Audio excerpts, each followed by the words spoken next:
മൂന്ന് സ്കൂളുകളും നിരവധി സ്വകാര്യ വിദ്യാഭ്യാസ സ്ഥാപനങ്ങളും അടങ്ങുന്ന കരുനാഗപ്പള്ളി ഹൈസ്കൂൾ ജംഗ്ഷനിൽ സ്ഥിതി ചെയ്യുന്ന കരുനാഗപ്പള്ളി KSEB ഓഫീസിൽ നിന്നുള്ള കാഴ്ചയാണിത്. സ്കൂൾ കുട്ടികൾ പല സ്ഥാപനങ്ങളുടെ മുന്നിലും മറ്റും അവരുടെ സൈക്കിളുകളും മറ്റും പാർക്ക് ചെയ്യാറുണ്ട്. എന്നാൽ നല്ല രീതിയിൽ പാർക്ക് ചെയ്യാനുള്ള സൗകര്യമാണ് കരുനാഗപ്പള്ളി ഇലക്ട്രിസിറ്റി ബോർഡിന് മുൻവശത്തെ സ്ഥലം. ഇത് കണ്ട് കുറച്ച് കുട്ടികൾ അവിടെ സൈക്കിൾ പാർക്ക് ചെയ്തു. ഈ സൈക്കിളുകൾ കണ്ട KSEB ഉദ്യോഗസ്ഥർ സൈക്കിളുകളെല്ലാം നശിപ്പിക്കാൻ KSEB ഓഫീസിലെ ഡ്രൈവർക്ക് നിർദ്ദേശം നൽകി. തുടർന്ന് ഡ്രൈവർ കുരുന്നുകുട്ടികളുടെ സൈക്കിളുകളുടെ കാറ്റഴിച്ചു വിടാൻ തുടങ്ങി. ക്യാമറയുമായി ഞങ്ങൾ ഷൂട്ട് ചെയ്യുന്ന കണ്ടയുടൻ അദ്ദേഹം അതിൽ നിന്ന് പിന്മാറുകയും കാറ്റഴിച്ചു വിട്ടില്ല എന്ന് ക്യാമറയുടെ മുന്നിൽ പറയുകയും ചെയ്തു.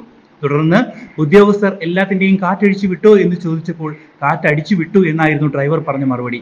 എന്നിട്ട് ആ ഉദ്യോഗസ്ഥൻ ഡ്രൈവറെയും കൂട്ടി KSEB വാഹനത്തിൽ തന്റെ ഫോൺ നന്നാക്കുന്നതിനായി ലാലാജി ജംഗ്ഷനിലുള്ള കിങ് സിറ്റി ബിൽഡിംഗിലേക്ക് പോയി.